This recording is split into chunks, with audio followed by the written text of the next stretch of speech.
ಮಾತು ಸ್ವಲ್ಪ ಕಷ್ಟವೇ. ನಮಗಿಂತ ಚಿಕ್ಕವರು ತೀರ್ಕೋಬಾರ್ದು, ಹಾಗಂತ ನಮ್ಗಿಂತ ದೊಡ್ಡವರು ತೀರ್ಕೋಬಹುದು, ಅದೂ ಇಲ್ಲ. ಯಾರು ತೀರ್ಕೋಬಾರ್ದಪ್ಪ ನಮ್ಮ ಎದುರಿಗೆ. ದಿಲೀಪ ನನಗೆ ಮೊದಲು ಪರಿಚಯ ಆಗಿದ್ದು ವಾಸಾಂಸಿ ಜೀರ್ಣಾನಿ ಅನ್ನುವ ನಾಟಕದಲ್ಲಿ ಅವನು ಅಭಿನಯ ಮಾಡಿದ್ದ.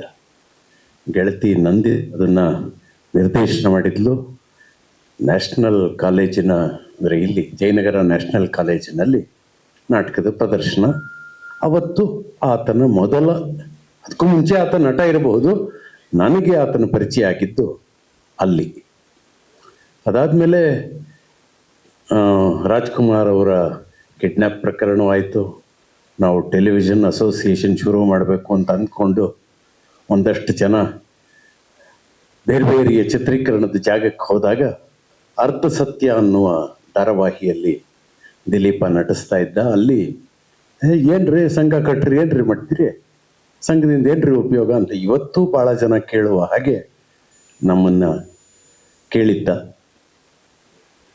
ಯಾವ ಉತ್ತರ ಕೊಡಬೇಕು ಅನ್ನುವುದು ಆಗಲೂ ಗೊತ್ತಿಲ್ಲ, ಈಗಲೂ ಗೊತ್ತಿಲ್ಲ.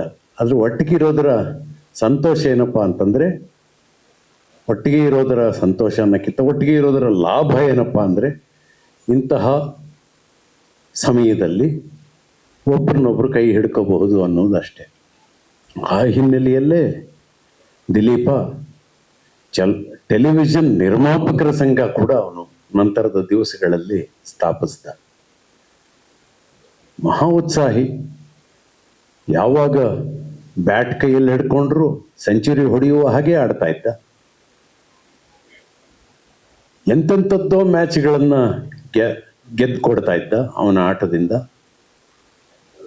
ಹಾಗೆ ಅವನು ನಡೆದ ಎಷ್ಟೋ ಸುಮಾರಾದ ಚಿತ್ರಕಥೆಗಳನ್ನ ಅದ್ಭುತ ಅನ್ನುವ ಹಾಗೆ ಕಾಣಿಸ್ಕೊಡ್ತಿದ್ದ. ಅಂದ್ರೆ ನಮ್ಮ ಜೊತೆಗಿನ ಯಾವುದೇ ಸಂದರ್ಭವನ್ನ ಮತ್ತೊಬ್ಬರಿಗೆ ಆನಂದವನ್ನ ಸಂತೋಷವನ್ನ ಕೊಡುವ ಹಾಗೆ ಕಟ್ಟಿಕೊಡುವ ಶಕ್ತಿ ಇದ್ದ ಅಪರೂಪದ ಕಲಾವಿದರಲ್ಲಿ ಒಬ್ಬ ದಿಲೀಪ. ಹಾಗಾಗಿಯೇ ಅವನು ಸಣ್ಣ ಪುಟ್ಟ ಪಾತ್ರ ಅಭಿನಯಿಸಿದ್ರು ಆ ಸಿನಿಮಾಗಳು ಮತ್ತೆ ಮತ್ತೆ ಕೂತು ನೋಡುವ ಹಾಗೆ ಮಾಡ್ತಿದ್ವು.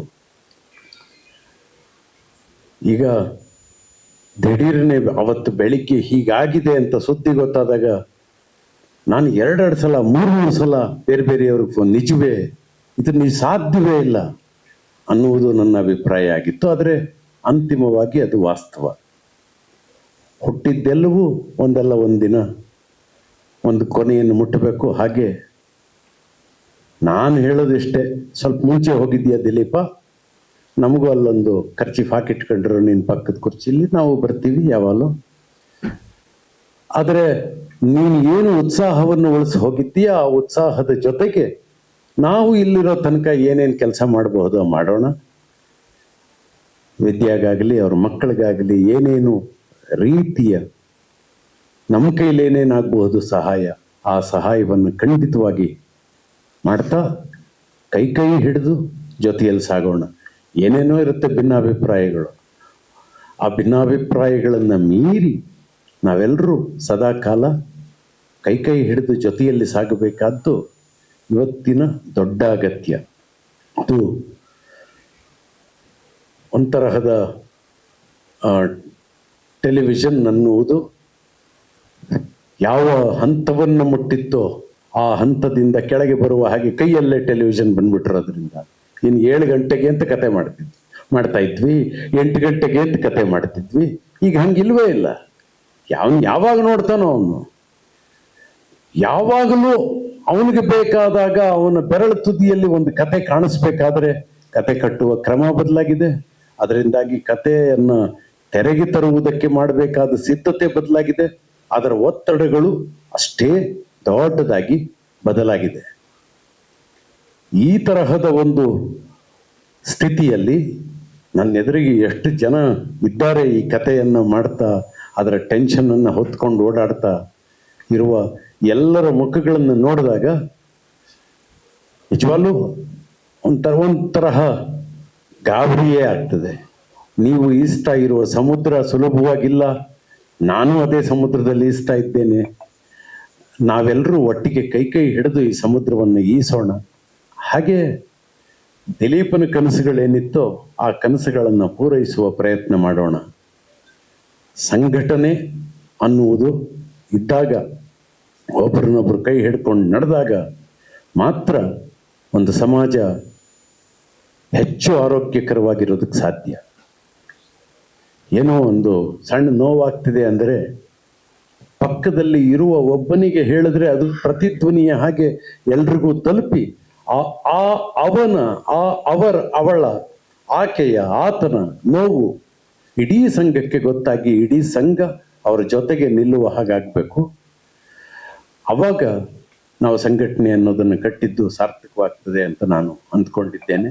ಪ್ರಾಯಶಃ ಏನು ನಿರ್ಮಾಪಕರ ಸಂಘದಿಂದ ಈ ಕಾರ್ಯಕ್ರಮ ಆಯೋಜನೆಯಾಗಿದೆ, ಅದನ್ನು ಮೀರಿ ಇದು ಒಟ್ಟಾರೆಯಾಗಿ ಎಲ್ಲ ಕಲಾವಿದರು ಸೇರಿ, ಎಲ್ಲ ತಂತ್ರಜ್ಞರು ಸೇರಿ, ಎಲ್ಲ ಬರಹಗಾರರು ಸೇರಿ, ಎಲ್ಲ ಕ್ರಿಯಾಶೀಲರು ಸೇರಿ ನಡೆಸ್ತಾ ಇರುವಂಥದ್ದು ಅಂತಲೇ ನಾನು ಅಂದ್ಕೊಂಡಿದ್ದೇನೆ. ಇದು ನಮಗೆ ನಾವು ಮಾತಾಡಿಕೊಳ್ಬೇಕಾದ ಕಾಲ.